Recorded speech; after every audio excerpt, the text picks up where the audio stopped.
expired. Senator Canavan. Thank you, Mr Deputy President. Well, first of all, I want to congratulate Senator Collins on an excellent contribution today. You know it's excellent. People listening today know it's excellent because she's taking a lot of flack. And when you're taking a lot of flack, you know you're over the target, and you know that Labor is very, very sensitive about this, Mr Deputy Chair. They're very, very sensitive about this issue of defence spending because they've got lots to be sensitive about.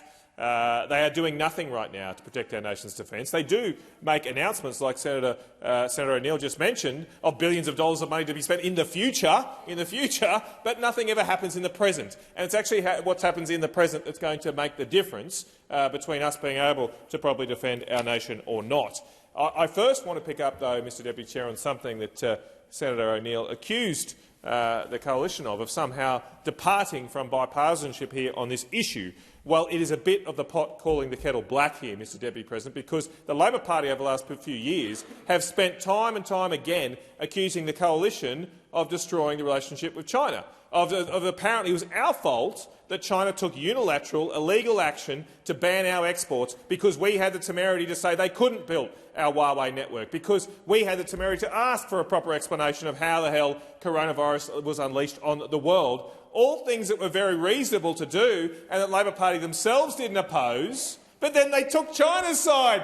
They took China's side on the illegal trade actions they took and gave them credence and somehow justification to ban our coal, to ban our barley, to ban our lobster exports and to ban our red wine. I mean, instead of standing up for Australia's right to say we will decide who builds our 5G network, which pretty much every other Western country has joined us now, they decided to take the Chinese Communist Party's side on a legal trade action they took.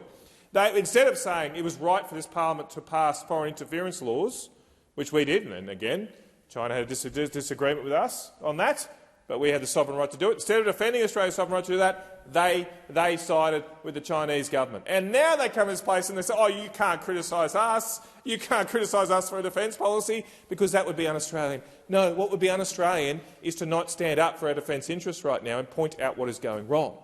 What is going wrong right now?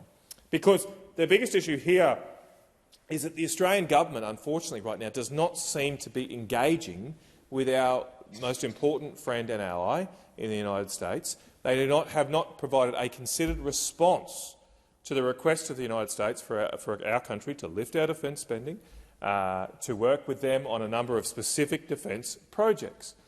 Now, we can have a reasonable debate about whether we should lift our defence spending or not, but it is at least legitimate for our friend and ally that does provide us significant military support, that we are engaged in a most significant military agreement since the Second World War in the AUKUS agreement, for them to request that we lift our load, that we contribute to the relationship. So when Secretary Hegseth made this speech, the US Defence Secretary made this request at the Shangri-La conference a few months ago, he gave a very considered speech that I encourage all senators to read. It was very considered. He obviously spent a lot of the speech talking about China and the threat of the aggressive actions they are taking in our region that are threatening many of our friends and neighbours.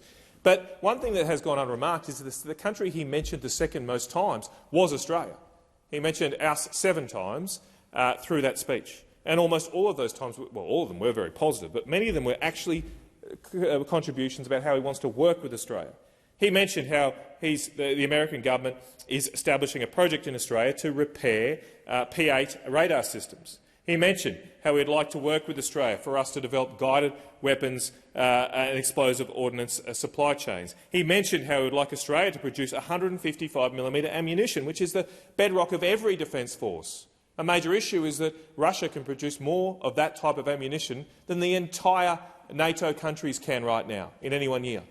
And so it's very important for us to produce 155mm ammunition. When we were in government, we supported a facility in Maryborough to do this. Why aren't we working with the Americans on this? Peter Hegseth gave that speech, a very considered speech, an olive branch to our country, and the Prime Minister was asked about it, and he said, we're a sovereign nation, and the idea that we, respond to every comment that's made, what we do is serious policy. That is an insult. It is an absolute insult for our Prime Minister to respond to a considered speech like that by saying we don't respond to every comment. I mean, get serious, guys. Take seriously what the US Defence Secretary says instead of juvenile and naive responses like that. I am very worried about where our country's defence policy is right now because our government doesn't seem to be in control.